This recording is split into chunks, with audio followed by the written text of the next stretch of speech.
নমস্কার বন্ধুরা, আমরা নুসা পেনিদাতে জাস্ট রিচ করলাম। হারবার এরিয়া থেকে আমাদের এই হোটেল পাশে সানসেট বাংলো, ওয়াকিং ডিস্টেন্স। আমরা চেক ইন পর্ব কমপ্লিট করে হোটেলের ঘরে ঢুকছি এখন। পাশাপাশি দুটো রুম দিয়েছে এখানে আমাদের। আমরা খানিকক্ষণ রেস্ট করে লাঞ্চ করে হোটেলেরই ঠিক করে দেওয়া গাড়িতে সাইট সিইং করতে বেরোলাম 2:15-তে। এই আইল্যান্ডটি বিশাল বড়। ওয়েস্টার্ন পার্টে কিছু স্পট রয়েছে দেখার এবং ইস্টার্ন পার্টও রয়েছে। আজ আমরা ওয়েস্টার্ন পার্টের সাইট সিইং করব। লাস্টে ক্রিস্টাল বেতে সানসেট দেখে হোটেলে ফিরব। প্রথমে এলাম আমরা অ্যাঞ্জেলস বিলাবন এবং ব্রোকেন বিচ দেখতে। হার্ট এবং রাউন্ডশিপের সাজিগুছি রাখা জায়গায় ছবি তুলতে গেলে পে করতে হয়, নইলে এখানে কোনো এন্ট্রি ফি লাগে না। দুটো স্পটই পাশাপাশি ওয়াকিং ডিস্টেন্সে। দেখুন এখানে ক্লিপের গায়ে কি অদ্ভুত শেপ তৈরি হয়েছে, আর তার ঠিক নিচে নীল সমুদ্র। দড়ি দিয়ে রেলিং করা আছে, কিন্তু এখানে হাঁটতেও হয় সাবধানে, কারণ এবড়ো খেবড়ো সব পাথর। এখানে দেখুন নীল সমুদ্র ক্লিপের মধ্যে খাঁজে খাঁজে ঢুকে গেছে।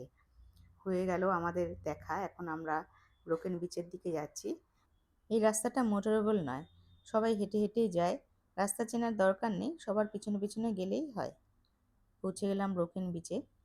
এখানে কিন্তু নিচে নামার কোনো ব্যবস্থা নেই, উপর থেকেই দেখতে হয়। একটা আর্চের তলা দিয়ে সমুদ্রটা ঢুকে গেছে ভেতরে। এখানে একটা কচ্ছপকে সাঁতরাতে দেখলাম, অনেকটা নিচে বলে দেখাতে পারলাম না। আর্চের ওপরে রাস্তা রয়েছে, আমরা সেখানেই চলে এলাম। এই আর্চের ওপর থেকে নিচটা কীরকম দেখায় সেটাও দেখাচ্ছি। এই দেখুন, এখানকার জলের কালার টারকয়েজি, আর এই পাশের জলের কালারটা দেখুন কীরকম ঘন নীল। নীলেরও আবার কত রকমের শেড। আর দূরে সব ঢেউ খোলানো পাহাড়। অনেকক্ষণ কড়া রোদে হাঁটাহাঁটির পরে আমরা পরিশ্রান্ত হয়ে পড়েছি, তাই গাছের ছায়ায় একটু জিরিয়ে নিচ্ছি, জল খেয়ে নিলাম। নুসা পেনিদাতে এলে অনেকে স্নরকেলিংও করেন। আর স্নরকেলিং কীরম জায়গায় করানো হয় দেখুন। ওই বোট যেখানে দাঁড়িয়ে রয়েছে সেখানে সবাই স্নরকেলিং করছে। আরও কয়েকটা স্পটও স্নরকেলিং করানো হয়। এখানে বেশ বড় বড় ঢেউ। ঢেউয়ের জায়গায় স্নরকেলিং করাটা বেশ টাফ। শান্তি করে স্নরকেলিং করতে হলে শান্ত সমুদ্রে করতে হবে, যেটা আমরা গিলিটিতে করেছিলাম। এখানকার রাস্তাটা দেখুন কিরম ঢাল হয়ে নেমে গেছে নিচে। আর গাছপালাগুলোও দেখুন, বড় বড় গাছও যেমন রয়েছে, আবার তৃণভূমিও রয়েছে। এখানে সাইট সিইং করতে বেরোনোর সময় কয়েকটা জিনিস ক্যারি করতে ভুলবেন না, যেমন ড্রিঙ্কিং ওয়াটারের বোতল, মাথায় টুপি এবং সানস্ক্রিন লোশন। সানস্ক্রিন লোশন কয়েক ঘন্টা অন্তর অন্তর রিঅ্যাপ্লাইও করতে হবে, নইলে কিন্তু সানবার্ন হওয়ার চান্স প্রবল। অ্যাঞ্জেলস বিলাবংয়ের পার্কিং এরিয়াতে গাড়িটা আমাদের ড্রপ করেছিল, আর এখন গাড়িটা রেখেছে এই ওয়াকিং রুটটা যেখানে মোটরেবল রোডে মিশেছে সেখানে। ড্রাইভার আমাদেরকে নিয়ে যাচ্ছে গাইড করে। আর রাস্তাটা দেখুন কিরকম ধবধবে সাদা। এখান থেকে পরের গন্তব্যে পৌঁছতে গাড়িতে সময় লাগবে 30 মিনিট। সেটাই ওয়েস্টার্ন পার্টের মোস্ট পপুলার জায়গা, কেলিংকিং বিচ। আইকনিক প্লেসও বলা যেতে পারে এখানকার। যাই হোক, আমরা 4:15-তে পার্কিং এরিয়াতে পৌঁছলাম। ড্রাইভার বলল 4:45-এর মধ্যে যেন আমরা এখানে চলে আসি, কারণ পরের গন্তব্য ক্রিস্টাল বে এবং সেখান থেকে যেহেতু আমরা সানসেট দেখব, তাই সময়ের মধ্যে ফেরাটা খুব দরকার। ক্রমশ নিচের দিকে নেমে যাচ্ছি। সামনে একটা মন্দির। আমরা ওপর থেকেই বিচটা দেখব। বিচে নামাটা বেশ টাফ এবং সময় সাপেক্ষ ব্যাপার। মন্দিরের পাশে যে ফুল গাছটি রয়েছে সেটি বালিতে খুব কমন, এই ফুল দিয়ে ওরা পুজোও করে। এইবারে আমাদের সাথে সাথে আপনারা যে দৃশ্য দেখবেন সেটা সকলের কাছেই স্বপ্ন। দেখুন, মনে হচ্ছে যেন আস্ত একটা ডাইনোসর সমুদ্রের উপরে দাঁড়িয়ে রয়েছে। জলের কালার, বিচের কালার, মনে হচ্ছে যেন ছুটে নেমে যায় নিচে। নিচে বিচ পর্যন্ত যাওয়ার সিঁড়িও রয়েছে। আমরা কয়েকটা ধাপ নেমেছিলাম সিঁড়ি দিয়ে, বেশ রিস্কি মনে হয়েছিল আমাদের। আমরা মুঠোফোনে বন্দি করে রাখলাম নিজেদেরকে এই জায়গার সাথে। আর এখানে দেখুন, কোনো বড় কনস্ট্রাকশন হচ্ছে বোধহয়, জীবনের ঝুঁকি নিয়ে মানুষ এরকম কাজ করে চলেছে। আর এই জায়গাটা হচ্ছে একটা ভিউ পয়েন্ট, সেলফি পয়েন্টও বলতে পারেন, তবে এখানে ছবি তুলতে গেলে ফি দিতে হয়, নইলে এই এরিয়ার জন্য কোনো এন্ট্রি ফি লাগেনি আমাদের। পরের গন্তব্যের দিকে যাচ্ছি। দেখুন রাস্তাটা, শুধু মনে হচ্ছে যেন কোনো হিল স্টেশনে রয়েছি। জঙ্গল, পাহাড় সব কিছু পেরিয়ে আমরা ক্রিস্টাল বেতে এলাম 5:30-তে। এই জায়গায় যত স্কুটি এবং গাড়ি দেখতে পাচ্ছেন, বুঝতেই পারছেন সবাই যেন এখানে এসে হাজির হয়েছে সানসেট দেখার জন্য। এটাই একমাত্র বিচ যেখানে কোনো কষ্ট ছাড়াই আসা যায়। গাড়ি থেকে নেমে আমরা সেই বিচের দিকে এগোচ্ছি। এই আইল্যান্ডের সব দ্রষ্টব্যগুলো দেখার পরে আমাদের মনে হয়েছে এই বিচটি স্নান করার এবং স্নরকেলিং করার বেস্ট এবং সেফেস্ট জায়গা। দেখুন লোকজন কিরকম রিল্যাক্সিং মুডে রয়েছে। সামনের দিকে ছোট্ট একটা আইল্যান্ড, আর ছোট ছোট বোটগুলোতে মোস্ট প্রবাবলি লোকজন স্নরকেলিং করছে। আর দেখুন সানসেট হচ্ছে, আস্তে আস্তে সমুদ্রের কালার চেঞ্জ হয়ে যাচ্ছে। ভীষণ মায়াময় পরিবেশ এখানকার। বেশ কিছুক্ষণ ধরে লক্ষ্য করছিলাম দুজন জলের মধ্যে সাঁতরে কিছু একটা করছে। এখন দেখছি ছেলে দুটো উঠে এলো আর হাতে বেশ কিছু মাছ নিয়ে। বুঝলাম হারপুন দিয়ে এরা মাছ শিকার করছিল এতক্ষণ। দেখুন কি বিশাল বিশাল কালারফুল সব মাছ, দেখে কষ্টই লাগছিল কিভাবে শিকার করেছে মাছগুলো। এই একটি মন্দিরও রয়েছে এখানে, আর মন্দিরের পাশে এই বিশাল গাছ। এখন তো গাছটি ন্যাড়া, কিন্তু কিছুদিন আগেও হয়তো ফুল ছিল, কারণ বিচে এই গাছের তলায় বেশ কিছু ফুল পড়ে থাকতে দেখেছি। আজকের ট্যুর কমপ্লিট। ফিরে এলাম আমরা পার্কিং এরিয়ায়। এখান থেকে গাড়ি করে আমাদের হোটেলে আস্তে আস্তে অন্ধকার হয়ে গেছিল। ফিরে এসে রুমে খানিকক্ষণ রেস্ট নিয়ে হোটেলের ডাইনিং এরিয়াতে চলে এলাম ডিনার করার জন্য। আগামীকাল যাব ইস্টার্ন পার্টে সাইট সিইং করার জন্য। ভোর 4:15টার সময় গাড়ি আসবে বলে দিল, তবে এবার অন্য গাড়ি। এই হচ্ছে আমাদের রুমের ভেতরটা। এসি আছে, ছোট ঘর হলেও নিট অ্যান্ড ক্লিন, বাথরুমটাও খুব পরিষ্কার পরিচ্ছন্ন। বেসিক অ্যামেনিটি সবই রয়েছে এখানে। ভোর 4:20-তে রওনা হয়ে ডায়মন্ড বিচের এন্ট্রি পয়েন্টে এসে পৌঁছতে গাড়িতে সময় লাগলো 1 ঘন্টা 20 মিনিট। এখানে এন্ট্রি ফি নিল 45K per person. Entry point থেকে খানিকটা আসার পরে একটা রিজের ওপর দিয়ে 9-10 মিনিট হেঁটে আসার পরে আমরা সানরাইজ পয়েন্টে এসে পৌঁছলাম, মানে যেখান থেকে সানরাইজ দেখতে হয়। এখন বাজে 5:50, সূর্য উঠবে উঠবে করছে, আর ডায়মন্ড বিচে কীরকমভাবে আলো ছড়িয়ে পড়েছে দেখুন। ওই সাদা রাস্তা দিয়ে আমরা এলাম এখানে। মোবাইলের সার্চ লাইট জ্বেলে আসতে হয়েছে, তখন তো একদম অন্ধকার ছিল। আস্তে আস্তে কালারটা আরও গাঢ় হচ্ছে, কিন্তু সূর্য ওঠার মুহূর্তে হঠাৎ করে একরাশ মেঘ এসে গেল, তাই সানরাইজ আর আমাদের দেখা হয়নি।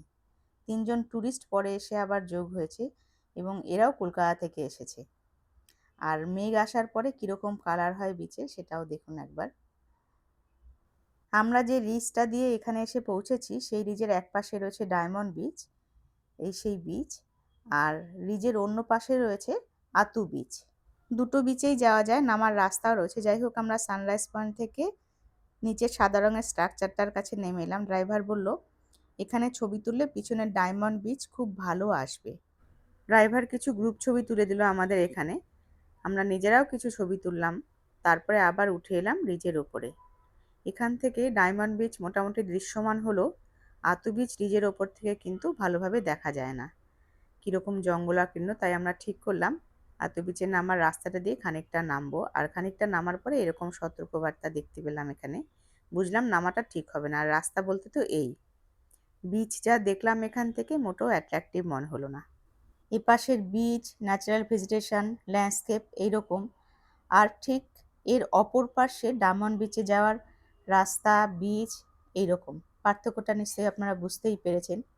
যদি আপনাদের হাতে সময় থাকে এবং হাঁটুর জোর থাকে তাহলে ডায়মন্ড বিচে নামতে পারেন। এখানেও আমরা খানিকক্ষণ নেমে আবার উঠে পড়ছি। ড্রাইভার তাগাদা দিচ্ছে পরের স্পটে যাওয়ার জন্য। প্রত্যেকটা জায়গার জন্য সময় ধরে দিয়েছে এবং সেই সময়ের মধ্যেই আমাদেরকে ব্যাক করতে হচ্ছে। যদিও বা ইস্টার্ন পার্টের শুধুমাত্র 2টো স্পটই রয়েছে। আমরা এখন গেট দিয়ে বেরিয়ে যাচ্ছি, সামনে পার্কিং এরিয়া। আর এখান থেকে গাড়ি করে পরের ডেস্টিনেশনে যেতে কয়েক মিনিট সময় লাগলো আমাদের। এখানে entry fee 25K per person. এখানেও 2টো জায়গা রয়েছে একই সঙ্গে, রুমাপোহন ট্রি হাউস এবং রাজালিমা ক্লিফ। খানিকটা এগিয়ে আসার পর এখানে দেখলাম আরেকটা টিকিট কাউন্টার। বুঝলাম বেশ কিছু ছবি তোলার জায়গা করে রেখেছে এখানে, এবং সেখানে ছবি তুলতে গেলে আবারও টিকিট কাটতে হবে। এই যেমন এই একটা জায়গা, আর এই একটা জায়গা। এত সকালেও লোক বসে আছে, খেয়াল করছে উইদাউট টিকিটে আবার কেউ ছবি তুলে নেয় নাকি। এতক্ষণ ওই দূরের ওই জায়গাটায় ছিলাম, আর এখানে কোন কোন জায়গায় আমাদেরকে নামতে হবে সেটাও আপনাদের দেখাচ্ছি। ওই যে দেখুন ছাউনি দেওয়া ঘরটি, সেটাই সেই বিখ্যাত ট্রি হাউস, আর তার পাশের ক্লিপটি হচ্ছে রাজালিমা ক্লিপ। এই দুটো জায়গায় এখন আমরা নামবো। নামার রাস্তাটা এরকম, জঙ্গলের মধ্যে দিয়ে সিঁড়ি, তবে রিস্কি নয়। আমরা অনেকটা পথ নেমেও এসেছি, আর খানিকটা নামলে পরে ট্রি হাউসের জায়গাটায় পৌঁছবো।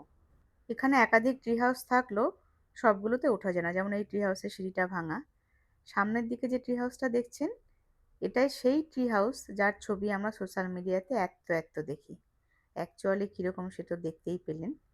পাশের এই সিঁড়িটি উঠে গেছে ক্লিপের দিকে। পিছনের দিকেও একটা ট্রি হাউস রয়েছে, তবে সেটাও বোধহয় পরিত্যক্ত। যাই হোক, আমরা ক্লিপের ওপরে চলে এলাম। ক্লিপের ওপরটা মোটামুটি সমতল, কিন্তু শেষ প্রান্তে যেতে গেলে খানিকটা জায়গায় নামতে হয়, এবং তারই কিছুটা অংশ কতটা ভয়ঙ্কর সেটা দেখাবো আপনাদের খানিকক্ষণ পরে। আমরা চলে এসেছি ক্লিপের শেষ প্রান্তে। শেষ বিন্দুতে একটা দেবতার স্থান করা রয়েছে, আর এই ইন্ডিভিজুয়াল স্ট্রাকচারটা খানিকক্ষণ আগে আমরা ডায়মন্ড বিচ থেকেও দেখতে পেয়েছি। কোথায় দাঁড়িয়ে আছি সেটা শুধু দেখুন একবার। খুব কম লোকে এই পর্যন্ত আসে। এই ট্রি হাউসটাই খানিকক্ষণ আগে আপনাদের দেখিয়েছিলাম। হয়ে গেল আমাদের দেখা, এখন আমরা আবার উপরে উঠে আসছি। এই ভয়ঙ্কর জায়গাটা আমার হাজবেন্ড সবাইকে হাত ধরে পার করলো। কেন এই জায়গাটা ভয়ঙ্কর বলেছি বুঝতেই পারছেন। দড়ির পাশেই দেখুন কীরকম। জলের কালার দেখে বোঝা যাচ্ছে সমুদ্র এখানে যথেষ্টই গভীর, বেশিক্ষণ তাকিয়ে থাকা যায় না। আর এখানে দেখুন লেখা আছে 75K পার পার্সন দিতে হবে শুধুমাত্র সিঁড়িতে দাঁড়িয়ে ছবি তোলার জন্য। কোনো মানে হয়? এন্ট্রি ফি তো দিয়েছি, তারপরেও মানছি পেছনের ভিউটা খুব সুন্দর, কিন্তু এইরকম ভিউ ডায়মন্ড বিচে অনেক রয়েছে যেখানে দাঁড়িয়ে ছবি তোলা যায়। তাছাড়া ক্লিপের ওপর থেকেও ভালো ছবি ওঠে। অথচ লোকে এখানে এসে ঘন্টার পর ঘন্টা লাইন দিয়ে ওয়েট করে ছবি তোলে। এই দেখুন সেই ওয়েটিং এরিয়া। যদি তুলতেই হয় ছবি, তাহলে সকালের দিকে আসুন, লোকজন থাকে না তখন। এইবারে শুরু হলো কষ্টকর সিঁড়ি ওঠা। মেঘলা ওয়েদার, তাই রক্ষে এতক্ষণ পরে দুজন টুরিস্টকে দেখলাম। সেলফি পয়েন্টের ভেতরে না বসে যদি পিছনে রেখে ছবি তোলা যায় তাহলে ফি লাগে না। দারুণ লাগলো না ট্রিকটা? পার্কিং এরিয়াতে চলে এসেছি। গাড়ি করে ফিরে যাচ্ছি হোটেলে। বেশ কিছুটা রাস্তা এরকম হিলি এরিয়া দিয়ে যাওয়ার পরে শুরু হলো সমুদ্রের ধার দিয়ে রাস্তা।